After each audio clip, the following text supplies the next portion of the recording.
시간이 되었으므로 하나님께 예배 드리겠습니다.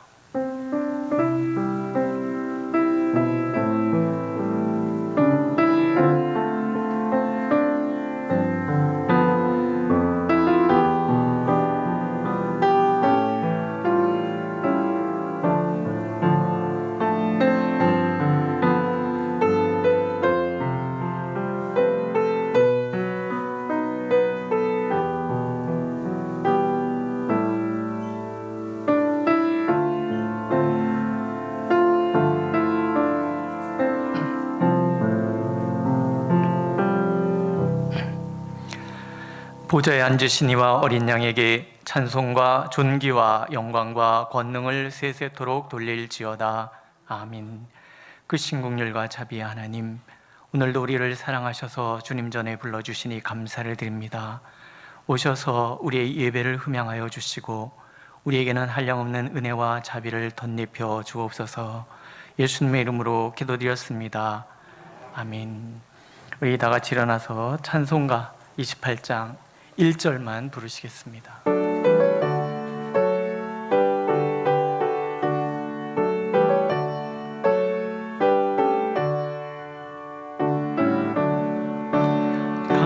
강림하사 찬송하게 하소서. 한량없이 자비하심 증량할 길 없도다. 찬송가를 내게 가르치소서. 구속하신 그 사랑을 항상 찬송합니다. 아멘.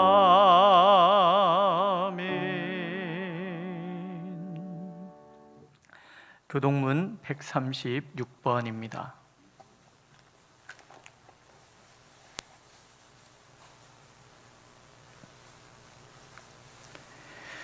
그 후에 내가 내 영을 만민에게 부어주리니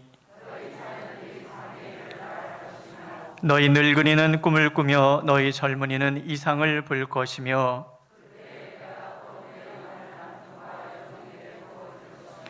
내가 이적을 하늘과 땅에 베풀리니 곧 피와 불과 연기 기둥이라. 해가 어두워지고 달이 핏빛같이 변하려니와 이는 나 여호와의 말대로 시온산과 예루살렘에서 피할 자가 있을 것임이요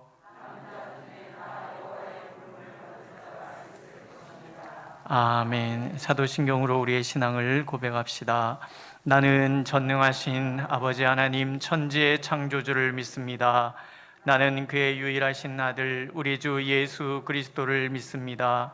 그는 성령으로 잉태되어 동정녀 마리아에게서 나시고 본디오 빌라도에게 고난을 받아 십자가에 못 박혀 죽으시고 장사된 지 사흘 만에 죽은 자 가운데서 다시 살아나셨으며 하늘에 오르시어 전능하신 아버지 하나님 우편에 앉아 계시다가 거기로부터 살아있는 자와 죽은 자를 심판하러 오십니다. 나는 성령을 믿으며 거룩한 공교회와 성도의 교제와 죄를 용서받는 것과 몸의 부활과 영생을 믿습니다. 아멘. 자리에 앉으셔서 찬송가 184장 1절만 부르시겠습니다.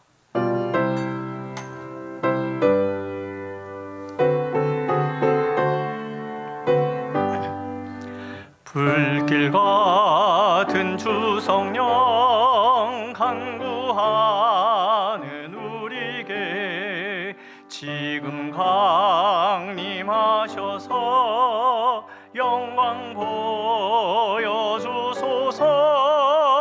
성령이여 임하사 우리 영의 소원을 만족하게 하소서.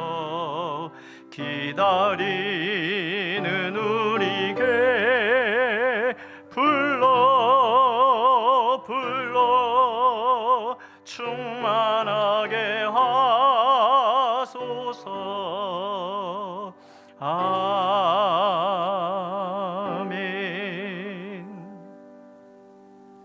오늘도 살아계셔서 우리와 함께 하신 전능하신 아버지 하나님, 거룩한 주님의 백성들을 불러주셔서 주님 앞에 나와 경배와 찬양을 드려오니 이 예배를 통하여 한없는 영광을 홀로 받아주시기를 간절히 시간 기도합니다.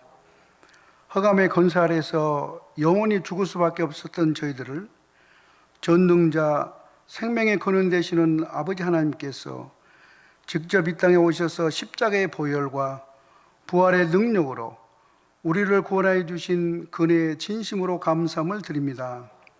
긍휼이 많으신 아버지 하나님, 한 주간 우리들의 삶을 뒤돌아봅니다. 하나님의 섭리 가운데 우리의 인생을 살아가면서 매일 세상의 사이클을 맞추고 세상 일로 너무나 바쁘게 살아왔습니다. 양육강식의 경쟁의 논리, 성공의 논리, 강자의 논리가 장악하고 있는 세상 속에서 넋을 잃은 채 아둥바둥 몸부림치며 살아왔습니다. 예수님께서 직접 가르쳐 주신 섬김의 가치관과 사랑의 가치관, 나눔의 가치관, 희생의 가치관은 어느덧 까맣게 잊어버리고 세상의 가치관에 휘둘려 한 주간을 보냈습니다. 이 시간 선포되는 말씀을 통하여 우리들을 오직 생명의 말씀 안에, 오직 주님 안에 거하게 하여 주시기를 이 시간 간절히 소원합니다. 사랑의 아버지 하나님, 믿음 약한 저희들을 용서하여 주시옵소서. 딸아, 내 믿음이 너를 구원하였느니라고 말씀하셨지만 저희들은 늘 하나님 아버지를 믿음으로 붙잡지 못하고 돈을 붙잡고 권력을 붙잡고 자식을 붙잡고 건강과 취미생활을 붙잡고 사랑과 용서를 붙잡지 못하고 시기, 질투, 미움, 원망과 근심과 걱정을 붙잡고 살아왔음을 이 시간 고백합니다. 저희들의 힘으로는 세상 가운데서 주님을 드러낼 수가 없습니다. 우리 성령님께서 저희들을 강하게 붙들어 주셔서 복음을 전파하고 하나님의 목적대로 우리 모두 사용되기를 간절히 간구합니다. 고마우신 아버지 하나님, 유난히도 긴 장마와 홍수로 인하여 많은 인명피해와 재산 손실을 입은 많은 수재민들을 위로하여 주시고 굳건한 믿음으로 다시 일어서게 하여 주시옵소서.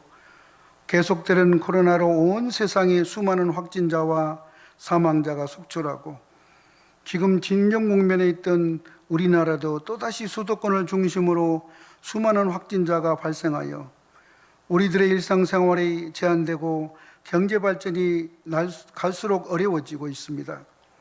내 백성이 두 가지 악을 행하였나니 곧 생명의 권위이신 나를 버린 것과 스스로 웅덩이를 판 것인데 그것은 물을 저축지 못할 터진 웅덩이라.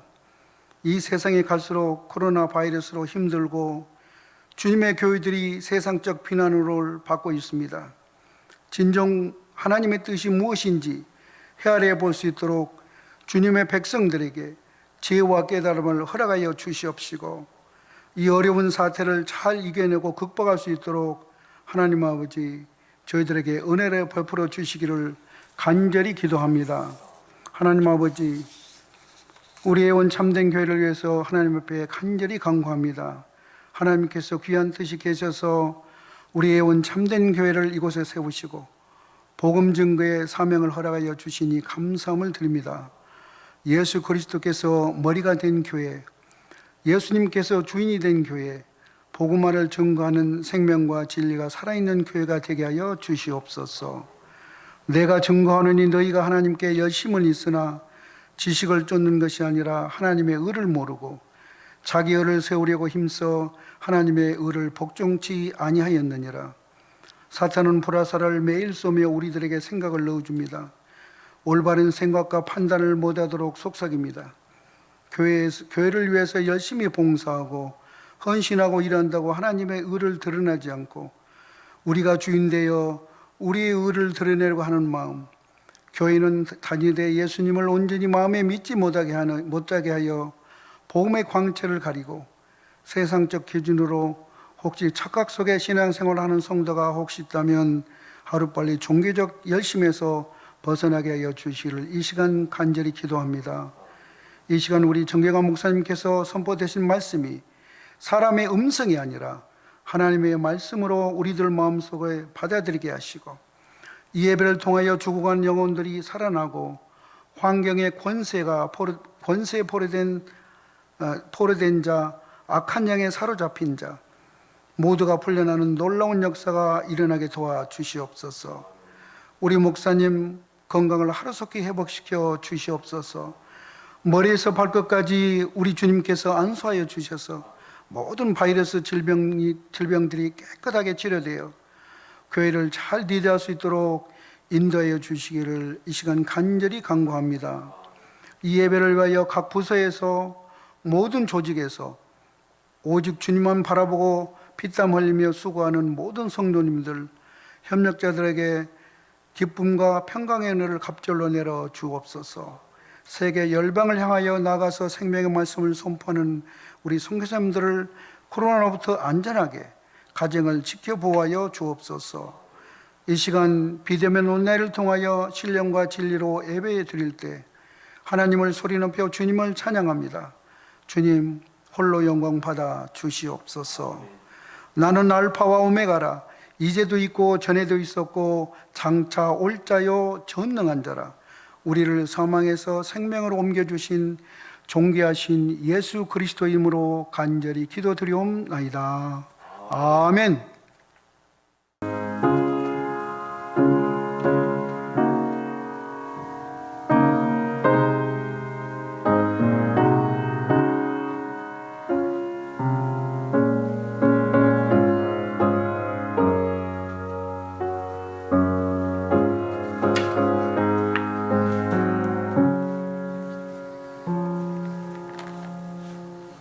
하나님께서 오늘 우리에게 주시는 말씀, 먼저 신약의 사도행전 1장 8절 말씀입니다. 제가 봉독해 드리겠습니다. 오직 성령이 너희에게 임하시면 너희가 권능을 받고 예루살렘과 온 유대와 사마리아와 땅끝까지 이르러 내 증인이 되리라. 아멘. 이어서 구약 스가랴 4장 6절에서 7절 말씀입니다. 또한 제가 봉독해 드리겠습니다. 그가 내게 대답하여 이르되 여호와께서 스룹바벨에게 하신 말씀이 이러하니라. 만군의 여호와께서 말씀하시되 이는 힘으로 되지 아니하며 능력으로 되지 아니하고 오직 나의 영으로 되느니라. 큰 산아 내가 무엇이냐? 내가 스룹바벨 앞에서 평지가 되리라. 그가 머릿돌을 내놓을 때에 무리가 외치기를 은총이 그에게 있을지어다 하리라. 아멘. 잠깐 기도하겠습니다. 주님 말씀하옵소서. 우리가 듣기를 원합니다. 우리의 마음 문이 열려서 주님의 음성 담게 하여 주시고 우리의 귀가 열려 주의 음성 듣게 하여 주옵소서. 주님의 말씀을 듣기를 원합니다. 오직 입술을 주장하시어 주님의 말씀만이 선포되도록 주님 인도하여 주옵소서. 예수님의 이름으로 기도드렸습니다. 아멘. 골목길을 가다가 노는 아이들을 만나면 그렇게 예쁠 수가 없습니다. 두 가지 마음이 들지요. 하나는 나도 이제 나이를 먹었나 보다. 죄송해요. 그런 생각 하나 들고요. 또 하나는 저렇게 예쁜 모습 그대로 잘 자라면 얼마나 좋을까, 이런 마음이 듭니다. 삶은 또 환경은 시간이 흘러가면서 이렇게 많은 상처기를 내잖아요. 그래서 아이들이 예쁜 모습 그대로 자라지 못하고 왜곡되고 뒤틀리고 그렇게 어른이 됩니다. 그런 게 되게 안타까워서 그런 마음이 드는지 모르겠다, 이런 생각을 하는 거죠. 심리학 용어 중에서 그 회복 탄력성이라는 말이 있습니다. 환경에 따른 스트레스, 위험 혹은 고난에도 불구하고 행동이나 정서적으로 건강하게 적응해가는 능력이라고 정의할 수 있습니다. 다른 말로는 정신적인 면역력이라고도 하고요, 인생의 역경을 극복하고 적응하는 능력이라고도 합니다. 보통 7가지 항목으로 테스트를 하게 되는데 먼저는 스트레스 중에서도 평온을 유지하는 정서 조절 능력, 그 다음에 자신에게 스스로 동기를 부여하고 조절할 줄 아는 충동을 통제할 수 있는 그런 능력, 그 다음에 현실을 낙관적으로 바라볼 수 있는 그런 낙관성, 그 다음에 원인을 정확하게 분석하고 찾아낼 수 있는 원인 분석력, 그리고 타인의 감정이나 내적 경험을 이해하고 느낄 수 있는 공감 능력, 그리고 나 자신을 신뢰할 줄 아는 자아 존중감, 그리고 새로운 도전을 두려워하지 않는 도전 정신, 이런 것들이 회복 탄력성을 측정하는 요소가 되고요. 이런 것들이 높은 사람들은 어떤 위기 상황에도 그 위기를 잘 극복해 가는 반면에 이 수치가 낮은 사람들은 어려운 상황에 처했을 때 넘어질 수밖에 없다, 이제 그런 말을 합니다. 그래서 회복 탄력성이란 결국 능력이라는 거예요. 사람이 가지고 있는 힘, 에너지인 거죠. 믿음의 사람들은 무엇보다도 내주하시는 성령님과 긴밀한 관계를 이루는 사람들이기 때문에 이 회복 탄력성이 상대적으로 굉장히 높을 수밖에 없습니다. 오늘 말씀이 그렇잖아요. 오직 성령이 너에게 임하시면 너희가 권능을 받고 내 증인이 되리라. 그래서 이 권능이라는 말 자체가 이 파워, 힘이잖아요. 그 다음에 만군의 여호와께서 말씀하시되 이는 힘으로 되지 아니하며 능력으로 되지 아니하고 오직 나의 영으로 되느니라. 그 영이라는 것 자체가 하나님 성령께서 내주하심으로 우리에게 능력을 더하신다, 이제 이런 의미가 되는 거죠. 그래서 받고 된다라는 이게 말이 주고받잖아요. 이 말에는 결국 하나님의 힘을 절대적으로 의지하여야 한다라는 이게 수동적인 수동성과, 그 다음에 그 힘을 의지할 때 우리는 담대히 나갈 수 있다라는 능동성을 함께 우리에게 보여주고 있습니다. 그럼 성령께서는 우리에게 어떤 능력을 주시는가 하는 거죠. 먼저는 내적 능력이에요. 내 마음에 힘이 있는 거예요. 에베소서 3장 16절에 이런 말씀이 나옵니다. 그 영광의 풍성을 따라 그의 성령으로 말미암아 너희 속사람을 능력으로 강건하게 하옵시며. 이게 속사람이라는 것이 곧 마음이거든요. 이 마음이 성령이 임하시면 강력해지는 거예요. 우리의 마음은 죄의 권세에 눌려서 피폐되어 있습니다. 이런 피폐되어 있는 우리의 마음을 예수님께서 복음서에서 세 가지로 설명해 주고 계시잖아요. 첫째는 길가 같은 마음, 두 번째는 돌짝밭과 같은 마음, 세 번째는 가시덤불이 우거진 그런 마음, 이렇게 설명해 주십니다. 먼저 길가 같은 마음은요, 완고하고 편협한 마음을 말해요. 이 마음은 자기 의에 사로잡혀 있어서 다른 사람들의 의견을 도무지 받아들이지 않습니다. 나와 너를 구분하는 이분법적인 사고와 또 나만을 중시하는 데서 오는 공감 능력의 결여는 관계를 파괴하고 갈등의 요인이 되는 거죠. 의외로 이런 마음들이 많습니다. 우리 사회가 어쩌면 요즘 이런 사회가 되어가고 있는 게 아닌가 생각이 드는 거예요. 이분법적인 사고에서 나 아니면 다 적이고 중간에서 만남의 자리가 없는 거예요. 굉장히 위험한 사회이고 또 이것이 우리를 굉장히 피폐하게 만들 거라는 것을 우리가 깨닫게 되는 거죠. 두 번째 마음은 돌밭과 같은 마음이잖아요. 죄된 세상을 살아가면서 겪은 수많은 아픔에 의해서 생긴 마음의 상처인 거예요. 이 마음은 내면의 왜곡된 가치에 의해서 지배를 받습니다. 그래서 우울, 분노, 적대감, 자기애, 사랑에 대한 갈구, 인정받고자 하는 욕구, 성공에 대한 갈망, 완벽주의, 게으름, 사실 이런 것들이 다 사실은 마음이 상처받았기 때문에 나타나는 그런 현상들이거든요. 그래서 이런 마음들은 굉장히 충동적이어서 지속적으로 자기 발전을 꾀하는데 굉장히 어려움을 겪습니다. 세 번째 예수님께서 말씀해 주시는 마음은 가시가 자라는 밭과 같은 마음이잖아요. 세상의 염려와 유혹을 이겨낼 힘이 없는 무기력한 마음을 말해요. 쉬이 흔들리고 염려와 근심 속에서 살아가다가 결국은 넘어지는 마음이죠. 낙관적인 생각보다는 부정적인 생각에 훨씬 사로잡혀 있어요. 천년 걱정 만년 근심이라고 그러잖아요. 늘 염려하고 근심하는 거. 이 사람들이 자주 쓰는 말이 뭐냐면요, 나쁜 것은 반드시 일어나, 이런 얘기들 많이 한단 말이에요. 이 상처라는 거예요. 자기 주관이 부족하기 때문에 이리저리 휘둘리고요. 그래서 이 사람 저 사람한테 자꾸 자문을 구하지만 결국 결론은 못 내려요. 이런 마음을 가시밭과 같은 마음이라고 얘기를 해요. 이게 다 세 가지 마음은 속 사람이 강건하지 못한 데서 오는 그런 상처기 같은 거거든요. 그러나 성령께서 우리 가운데 오시면 그 영광의 능력으로 우리의 속 사람이 변하는 거예요. 힘이 생기는 거예요.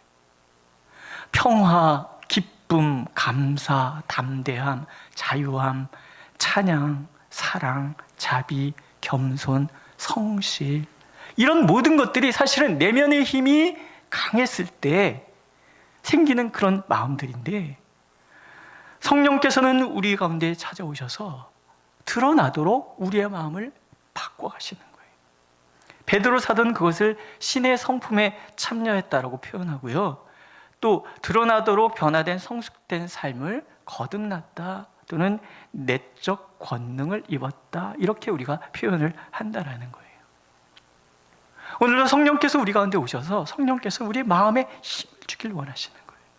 그래서 오늘 나의 상처받은 마음들을 극복하고 죄악에 휘둘리는 마음들, 왜곡된 마음들을 극복해서 성령의 능력으로 정말 긍정적이고 적극적이며 모든 상황을 극복해 나가는 그런 마음을 갖기를 원하십니다. 두 번째로 성령께서 주시는 권능은 외적 능력이에요. 상황을 잘 대처해서 오늘을 이겨내는 힘을 얘기합니다. 사도행전에서 말하는 이 권능이라는 말에는요, 오늘의 시련에 굴하지 않는 용기가 담겨져 있고요, 환난과 핍박, 악의 준동과 모략을 견뎌내는 마음이 담겨져 있고요, 비록 지금 눈앞에 보이는 현실이 암울하다 하더라도 그 현실 너머에 현실을 지배하고 다스리시는 하나님을 바라보는 믿음의 눈이 담겨져 있어요. 보세요. 성령이 임하시면 우리 안에는 먼저 하나님의 자녀라는 분명한 확신이 생기잖아요. 이 확신은 하나님은 어떤 경우에도 나를 버리시지 않는다는 확신으로 발전하고요, 당연히 어떤 환경도 이겨내게 해주실 것이라는 확신을 갖게 되는 거예요. 바울 사도의 고백이 그렇습니다. 내가 확신하노니 사망이나 생명이나 천사들이나 권세자들이나 현재일이나 장래일이나 능력이나 높음이나 깊음이나 다른 어떤 피조물이라도 우리를 우리 주 그리스도 예수 안에 있는 하나님의 사랑에서 끊을 수 없으리라. 멈추지 않으시는 하나님의 사랑과 끊지 않으시는 그 하나님의 사랑이 내 안에 있음을 알기 때문에 이 마음을 가진 사람은 현실을 바라보는 눈이 달라질 수밖에 없는 거예요. 우리 구약에서 대표적인 사람이 요셉입니다. 우리가 그 삶을 알잖아요. 끊임없이 모함당하고 끊임없이 시련 가운데 떨어지는데도 불구하고 그 사람은 어떻게 아픔을 이겨낼 수 있었을까? 결국 그 믿음의 뿌리, 삶의 뿌리가 하나님 앞에 깊이 들여져 있기 때문에 그렇다라는 거예요.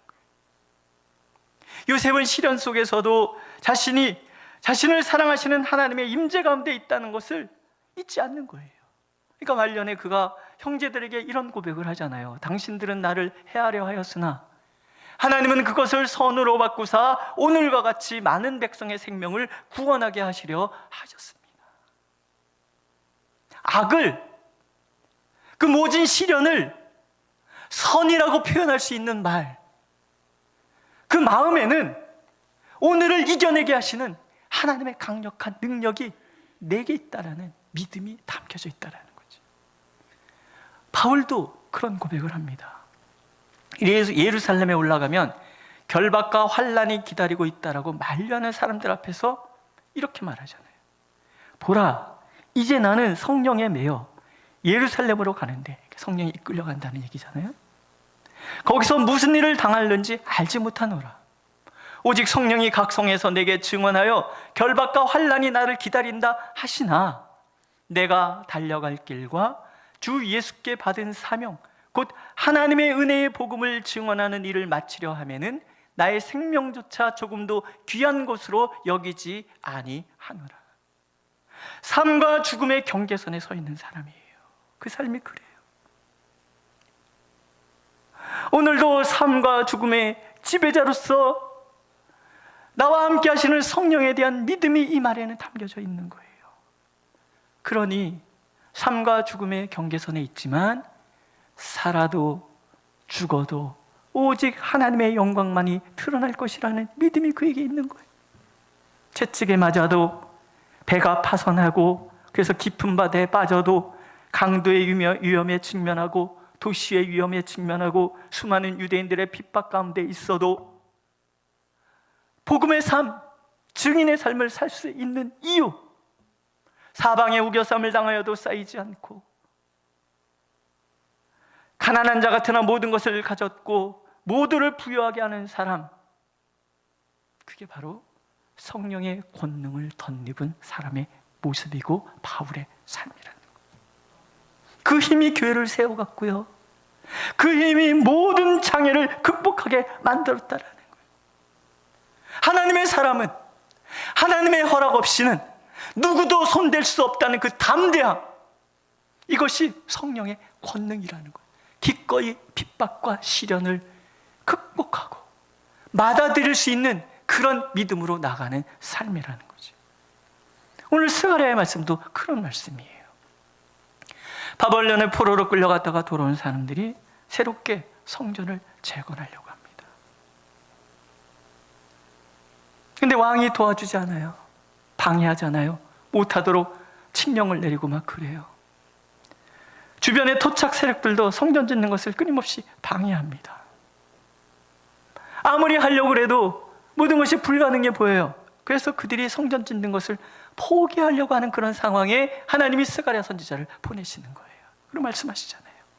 이는 힘으로 되지 아니하며 능으로 되지 아니하며 오직 나의 영으로 되느니라.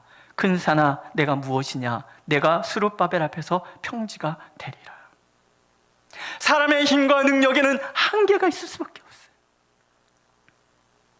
인간의 힘과 인간의 능력이 만나는 그 자리에는 힘센 인간이 연약한 인간을 지배할 수밖에 없는 것이 이 세상의 구조라는 거예요. 그러나 다른 경우가 있는 거죠. 성령이 함께하는 사람, 성령이 붙들어주는 사람, 성령이 일하시도록 삶의 자리를 내어드린 그 사람 앞에는 큰 산, 큰 방해가 온다 할지라도 그것이 평지가 될 거라, 장애가 될 수 없다라는 거예요. 우리가 능력이 부족해도, 우리가 힘이 좀 딸려도 관계가 없는 거예요. 지혜가 부족해도 문제될 것이 없어요. 왜냐하면 성령께서 함께 하셔서 성령의 능력으로 모든 상황을 감당할 수 있도록 도와주실 것이기 때문에 그래요. 우리가 계획하고 준비하는 것들이 우리의 힘으로는 도무지 이루어낼 수 없는 일이라 할지라도 성령께서 나를 붙들어 주신다면 모든 것들은 내 앞에 다 평지가 될 거예요. 이게 권능이라는 거죠. 사도행전은 그런 역사에 대한 증언입니다. 어떻게 그렇게 겁 많고 두려워 떨던 연약한 자들이 환난과 핍박을 견뎌내며 담대히 전진해 갔는가? 어떻게 이 땅에 하나님의 교회를 세워갔는가에 대한 증언인 거예요. 어떻게 해요? 성령께서 권능을 주셨기 때문에. 오늘도 하나님께서는 능히 모든 것을 견디며 모든 것을 믿으며 우리의 모든 묶임을 풀고 막힌 것을 열어젖히며 나아갈 성령의 권능이 우리에게 있음을 믿기를 원하십니다. 그래서 당당하게 새롭게 도전하며 그로 인해서 세상이 알 수 없는 비밀을 간직한 삶을 살아가는 우리가 되기를 오늘도 간절히 원하고 계십니다. 마지막은요, 영적 능력이에요. 영적 통찰력이라고도 할 수도 있어요. 절망적인 상황에서도 희망을 꿈꾸는 삶이에요. 성령의 임재에 대한 약속이 요엘서에 등장을 합니다. 그 후에 내가 내 영을 만민에게 부어주리니 너희 자녀들이 장래일을 말할 것이며 너희 늙은이는 꿈을 꾸며 너희 젊은이는 이상을 볼 것이다. 이 이야기를 사도 베드로가 예루살렘에 모여있는 사람들에게 증언을 하잖아요. 근데 우리가 이 말씀을 한번 잘 들여다볼 필요가 있습니다. 이 말씀을 이해하기 위해서는 우리가 요엘서로 다시 돌아가야 돼요.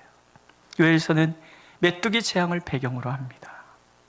마치 잘 훈련된 군사와 같이 일사불란하게 움직이는 메뚜기로 인해서 이스라엘 전역이 다 황폐되는, 그들의 삶의 근간이 되는 모든 축목이 눈앞에 순식간에 사라져버리는 거예요. 절망이지요. 모두가 절망하게 하는 이 절망의, 이 재앙의 이유가 분명하게 요엘 선지자의 입을 통해서 증언이 됩니다. 인간의 죄 때문이라는 거예요. 여호와의 말씀에 너희는 이제라도 금식하고 울며 애통하고 마음을 다하여 내게로 돌아오라. 인간이 하나님으로부터 멀어져 가는 거예요. 그들 스스로 힘이 있다고 생각하고 그들 힘으로 능력이 있다고 생각해서 하나님을 멀리하기 시작하는 거예요. 하나님이 질문하시는 거예요. 과연 그러하냐? 그래서 메뚜기 떼의 공격이라는 인생의 채찍을 하나님이 드시는 거예요. 돌아오도록. 그래서 선지자가 금식하며 회개하라고 외칩니다. 울며 이루기를 여호와여 주의 백성을 불쌍히 여기소서, 주의 기업을 욕되게 하여 나라들로 그들을 관할하지 못하게 하옵소서. 어찌하여 이방인으로 그들의 하나님이 어디 있느냐 말하게 하겠나이까 할지어다. 하나님의 심판은 인간을 절망하게 만든단 말이죠. 그러나 성령의 임재 속에 있으면 그 심판이 끝이 아니라는 것을 알 수 있다라는 거예요.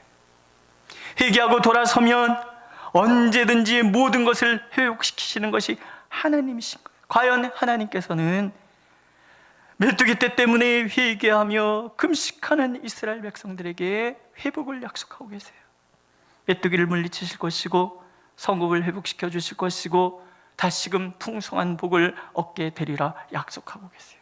그리고 이어지는 말씀이 이 성령의 강림에 대한 약속의 말씀인 거예요. 말세 그 후에라는 말이죠. 마지막으로 내가 얘기하는데 이런 의미가 담겨져 있어요.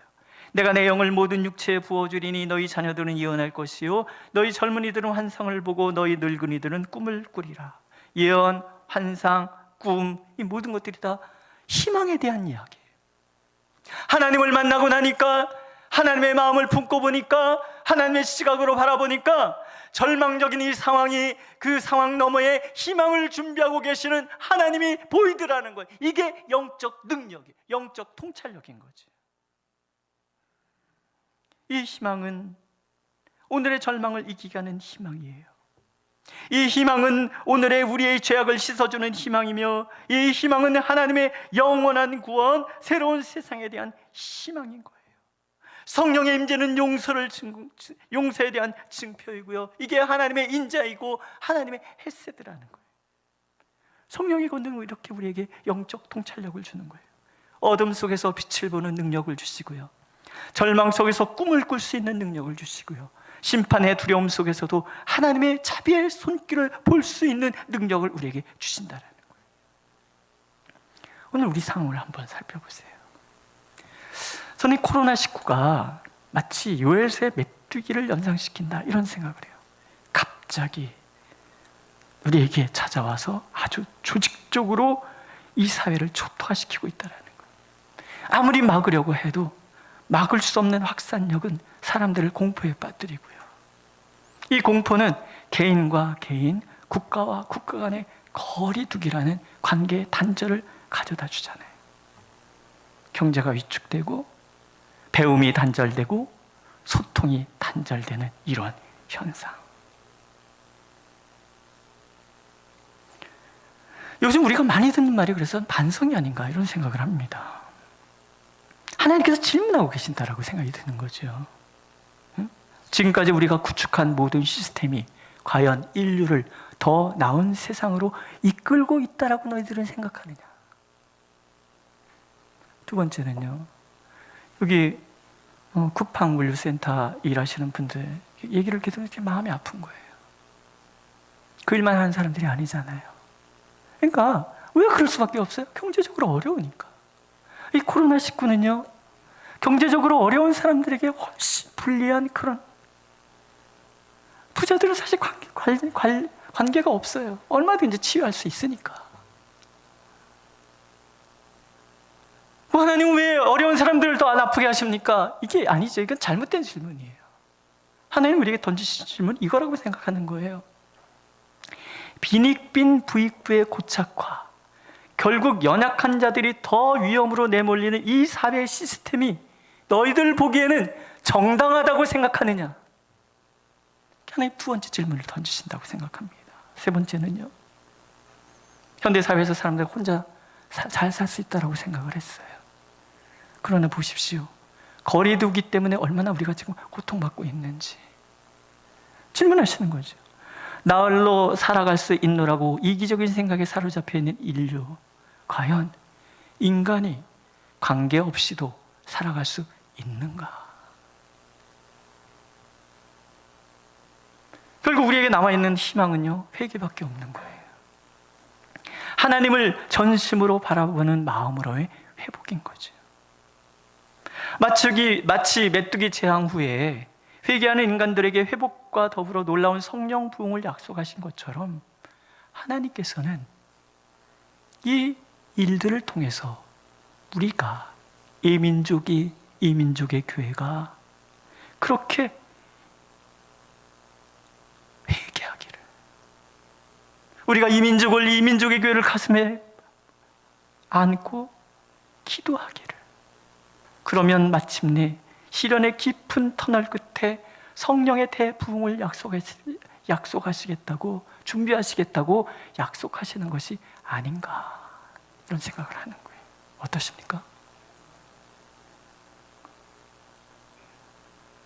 절망의 깊은 터널 속에 갇혀버리는 것이 아니라 역으로 그것이 오늘 우리에게 하나님이 무엇을 말씀하시는지를 듣는 능력, 그것이 영적 통찰력이고 영적 능력이라는 거죠.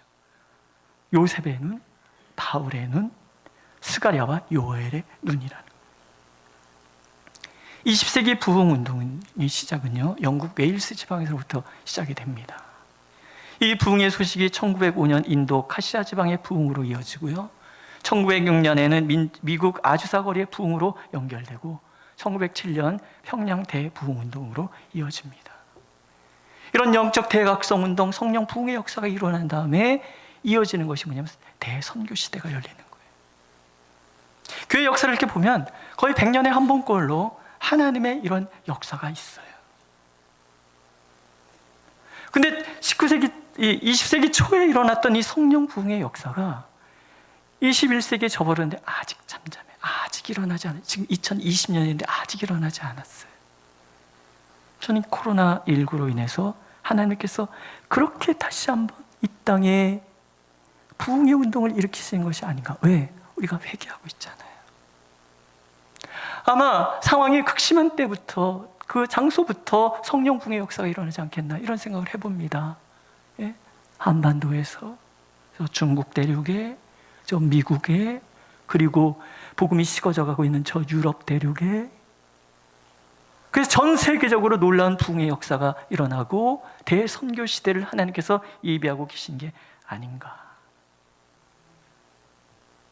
저는 그런 생각을 합니다. 어떠십니까? 우리는 오늘 우리 교회가 어디에 서 있는지 한번 주목할 필요가 있어요. 이 땅의 교회가 왜 영적 침체에 빠졌는지. 수많은 교회가 개척이 됐습니다. 제가 부천에 와서 보니까 건물마다 교회가 하나씩 있어요. 수많은 교회들이 새롭게 성전을 지어가고 있어요. 웬만큼 예쁜 성전이 있다 하는 교회 치고 빚 없는 교회 없잖아요. 빚을 내가면서도 성전을 멋지게 지어가고 있어요. 정교한 신학으로 무장된 목사들이 수없이 배출되고 있고요. 물질이 많은 교회, 부유한 성도들도 굉장히 많아졌어요. 그러나 과연 교회 수가 늘어나고 새로운 성전이 건립되고 신학이 정교한 목사들이 배출이 되고 성도들이 부유해졌다고 해서 성령의 강한 역사가 지금 이 땅에 나타나고 있는가? 아니잖아요. 힘도 있어요. 능력도 있고요. 하지만 성령의 역사는 일어나지 않아요. 왜? 성령을 의지하지 않기 때문에, 성령의 소리에 귀를 기울이지 않기 때문이라고 생각하는 거죠. 오늘도 하나님께서는 앞서 깨어서 성령의 역사를 갈구하는 영적 통찰력, 영적인 힘으로 우리가 무장되기를 원하십니다.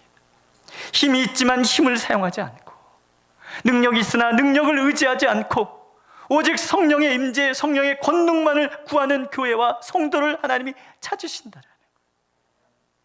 어떻게 할 것인가? 나의 삶의 자리의 주인공을 성령님으로 모셔드리는 거예요. 우리 교회 역사의 중심에 성령께서 일하시도록 내어주시는 거예요. 나는 미진도 없이 다 사라지고 오직 성령만이 영광을 드러내는 교회, 성령만이 영광을 드러내는 나의 삶, 그렇게 우리가 고백하고 하나님을 찾는 거죠. 오늘 성령 강림 주일이에요. 하나님께서 오늘 우리가 또 이 민족의 교회가 성령의 충만함으로 깨어나길 원하십니다. 우리가 성령이 일하시도록 우리의 삶의 자리를 내어드린다면 기꺼이 하나님의 권능으로 역사하시겠다고 약속하고 계세요.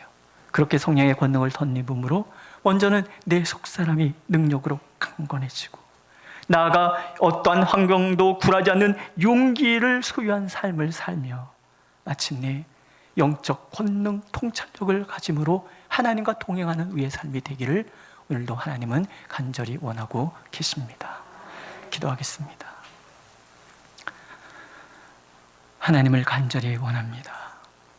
우리에게 성령을 부어주소서. 성령이여 우리 가운데 내주하셔서 우리의 심령에 힘을 더하여 주시고 우리의 삶에 힘을 더하여 주시며 또 하나님의 영적 파워를 경험함으로 오늘을 뛰어넘어 하나님의 손길을 바라볼 줄 알고 하나님의 섭리의 손길에 기꺼이 순응하며 나아가는 우리가 되도록 주여 우리를 인도하여 주시옵소서. 우리가, 이 교회가 그렇게 주님 안에 견고히 서가도록 하나님 은혜를 베풀어 주옵소서. 예수님의 이름으로 기도드렸습니다. 아멘. 우리 찬송가 191장 1절만 부르시겠습니다.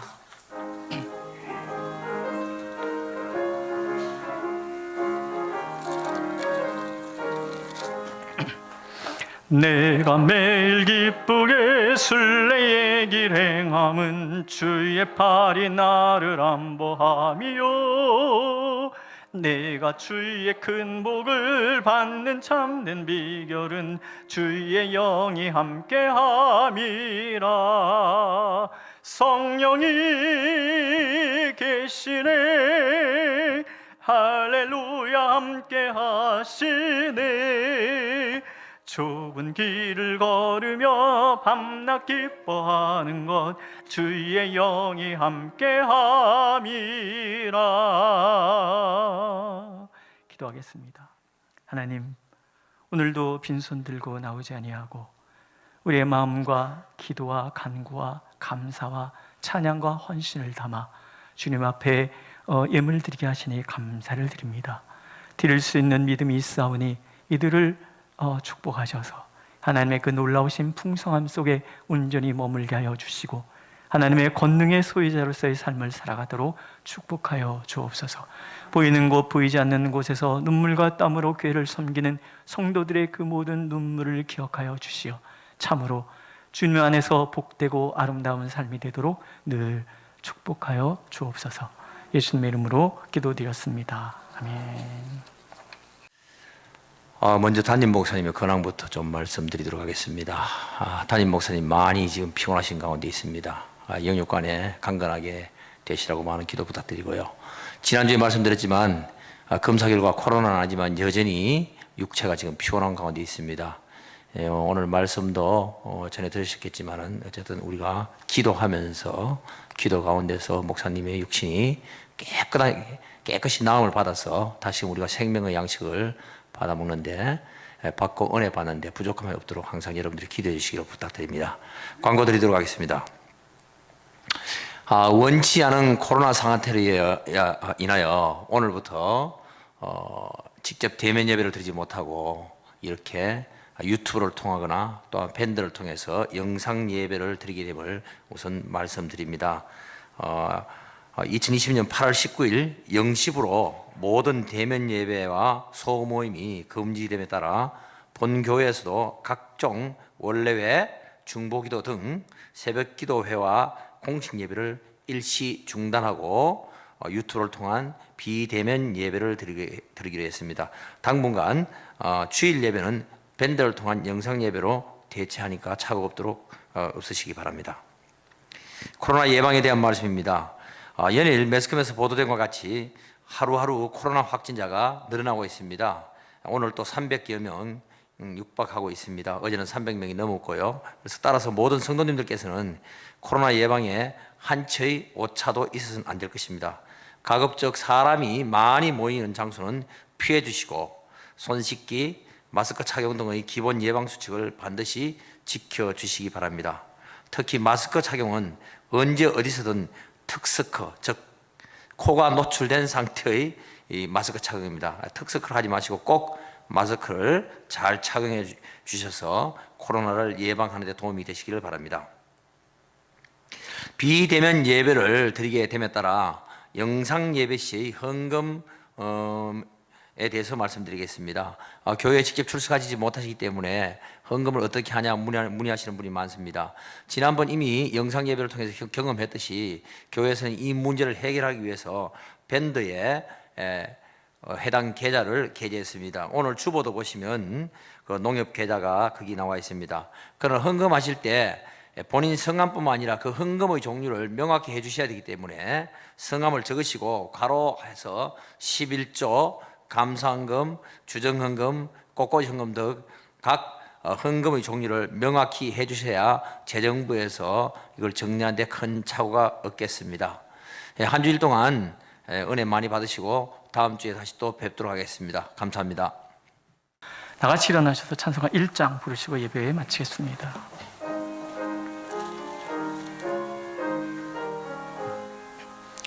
만복의 근원 하나님, 온 백성 찬송 드리고 저 천사여 찬송하세. 찬송 성부 성자 성령 아멘.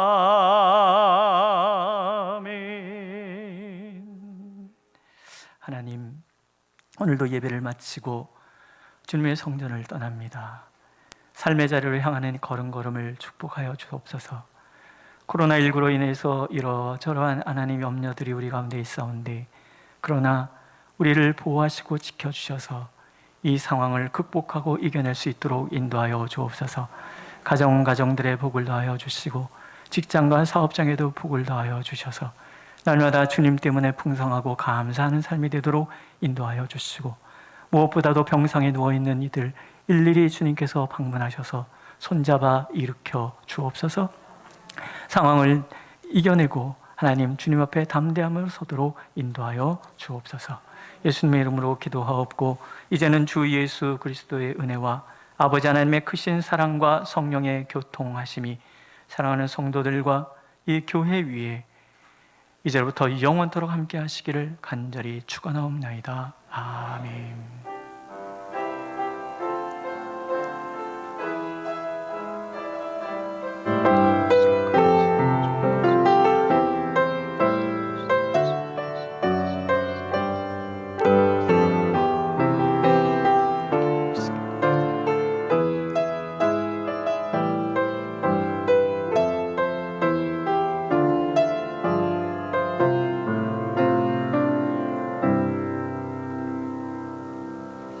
예배를 마쳤습니다. 한 주간도 주님의 은혜 가운데 평안하시기를 축복합니다.